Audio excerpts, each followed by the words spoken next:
Hey guys, welcome to another episode of Burns Valley. I hope you guys are having a fantastic week. It is Thursday and we are fishing today. So that is what this episode is all about, is fishing. So we tested some waters. We went to a local lake and they have an old sawmill that you can publicly fish off of. And every year they spawn crappies. So I just went to go check it out, see if the crappies were spawning yet. And there's just a few. I was the only person there, and then I'm not even kidding, within 10 minutes there was 5 people there. So obviously the fish are biting. I caught I think 3 or 4 sunfish in the matter of probably an hour, but no more mess around with that. I don't want to catch little dinky dink sunfish. I wanted to catch some crappies, but that's just not the case. We have to wait another week or so for those temps to get a little warmer in the water. So with that being said, we are currently en route to the river. Last week I tried a new spot, and come to find out the sturgeon are spawning, guys. Didn't even occur to me last year or the year before that. Well, I'm also just getting into river fishing too, but we're gonna go sturgeon fishing, guys, or at least fishing on the river. Something better than local lakes.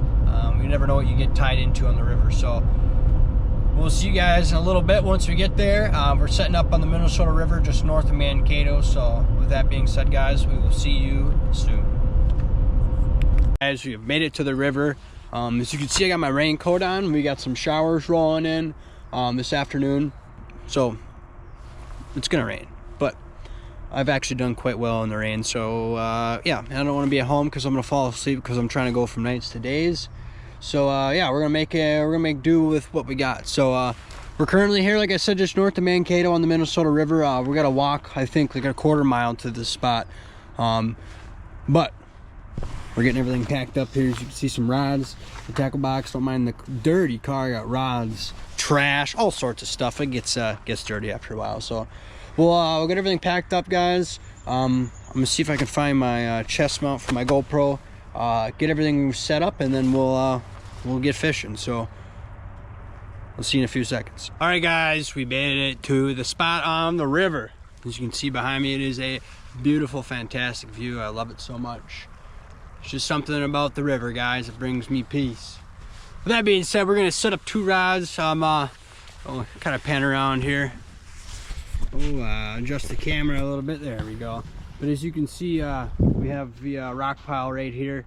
The actual petroleum pipeline comes right through here, goes across the other side. As you can see that sign, I don't know if you can see it, kind of right over there. Can't really zoom in with the old GoPro. See if I can include a picture. Just basically states don't anchor or dredge, because you know, the pipeline goes right here. So, but as you can see, the current comes right across this point right here. You can see all the yetis, and then it kind of the current breaks right around here, and then it kind of performs like a pool right here. So last time I just casted right off over here into the yetis. Pretty sure that's what you call them. Forgive me if I'm wrong. And then within like 10 minutes I was hooked up into some sturgeons. So we'll get set up, guys, and we'll get some film rolling, and hopefully we'll get some fish on some land. So stay tuned, guys. All right, guys, so we got just got the second line tied up. We're going to go on this rod right behind me, the purple Wildcat rod. We got a night crawler, and then this one we're just going to be putting cut shad I bought from Shields. So hopefully we'll catch something, but still haven't gotten nothing on the old purple cat here yet. So hopefully with some time we'll put some fish on the land. All right, guys, I try to cast that, you know, and cast right in the rocks. So I got that sumbitch stuck, as you can see here, stuck pretty good. This happened last time with this rod as well. And as you can see here, I'm getting down on fishing string, guys. So we might not be fishing with 2 rods today. I just may be fishing with 1, kind of like I did last time. And when we get home tonight, we'll have to restrung up some more fishing line on this sumbitch. So lesson, guys, don't cast into the rocks, because you will get stuck, especially with 5 ounces of brand new weight. Son of a bitch. All right, guys, I lied. I wanna catch fish, man. I wanna put something on camera, film something. So I just decided to say F it, and I restrung this one up. So I put the shad back on again. We're gonna cast it into a different area, and obviously more lines in the water, better chance of getting a fish. So nothing yet on the old purple cat here. We've been sitting about 20 minutes now trying to get everything figured out. So only time will tell, huh? All right, guys, we just got a hit on purple cat here. We're gonna check her out.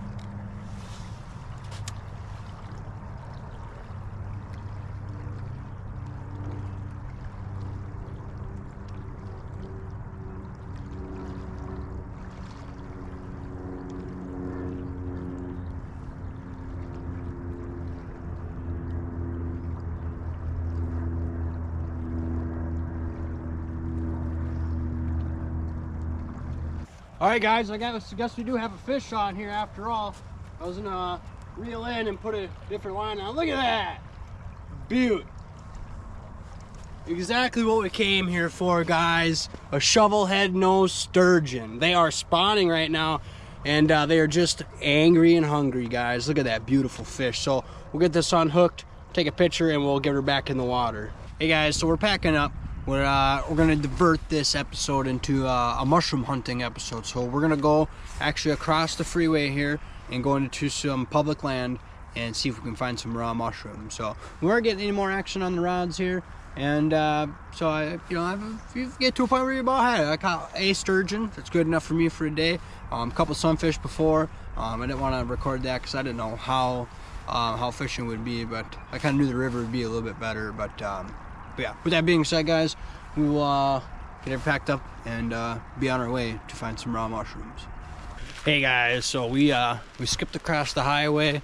Now we are in the state land, or the public land, I should say, and we're on the hunt for raw mushrooms, guys. So if you guys watched my previous video on tips for raw mushrooms, we need soil temps above 50 degrees.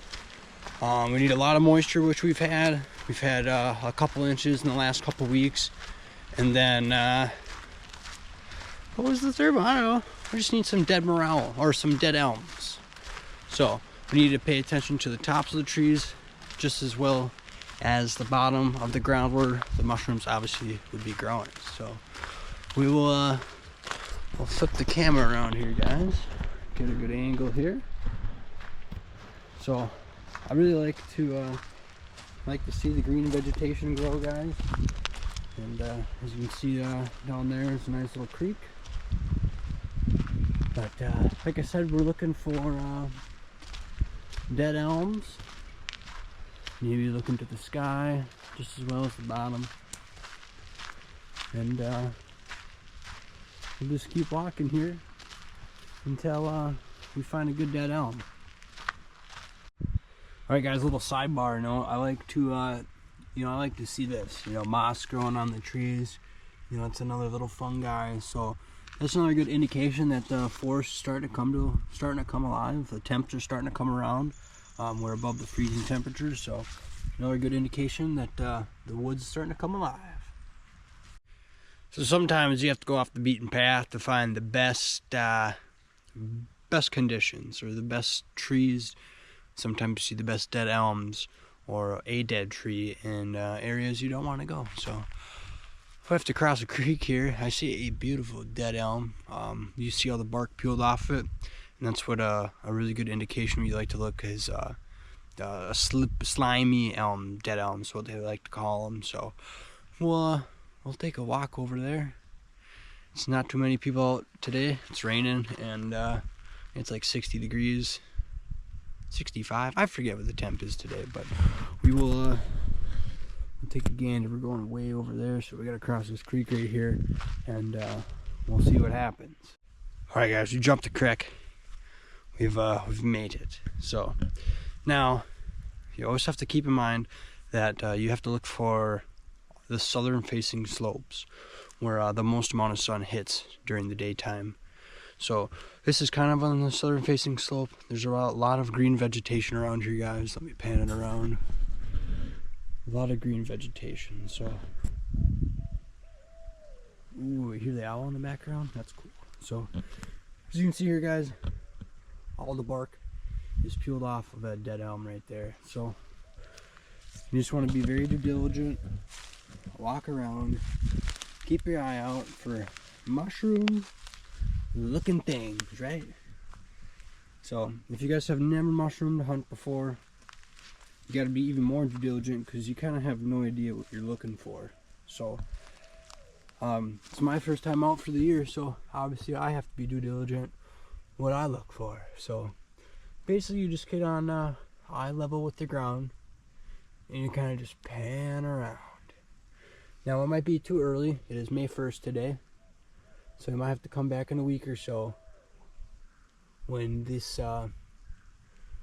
area has more sun, better temps, warmer weather, and get those mushrooms really to pop at nighttime. So we'll continue to look around here and see what we can find. Like I said, a lot of green vegetation. You usually find the mushrooms underneath the green vegetation growing. So you also can lift up bark like this, just be very gently, see if there's any mushrooms underneath there. No bueno. So but basically you just do this. You go on a hike with the dogs, go on a hike with the wife, or go hiking by yourself, and just kind of take a look around. Be gentle with the feet. Could be stepping on a mushroom, it's alright if you do. But yeah, guys, this spot really isn't looking too shabby. A lot of you probably be like, "Oh, this dude's walking everywhere." You're right, I am walking everywhere.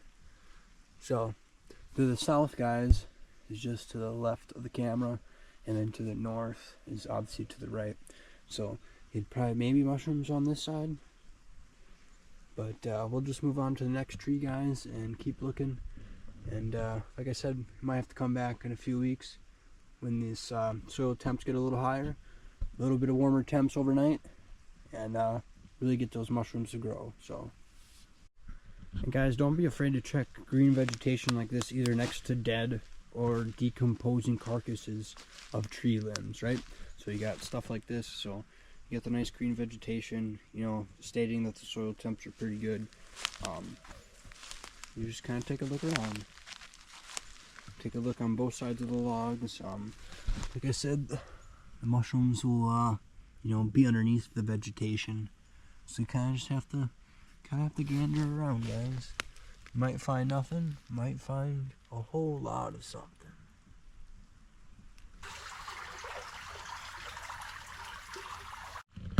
Alright, guys, here's another elm right here.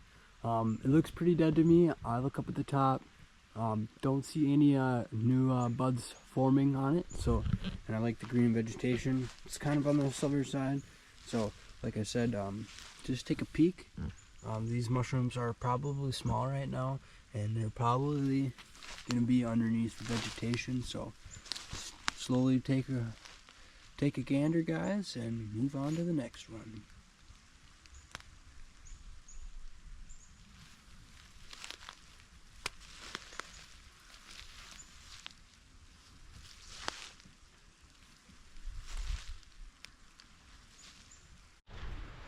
Alright, guys, well, that pretty much concludes this episode.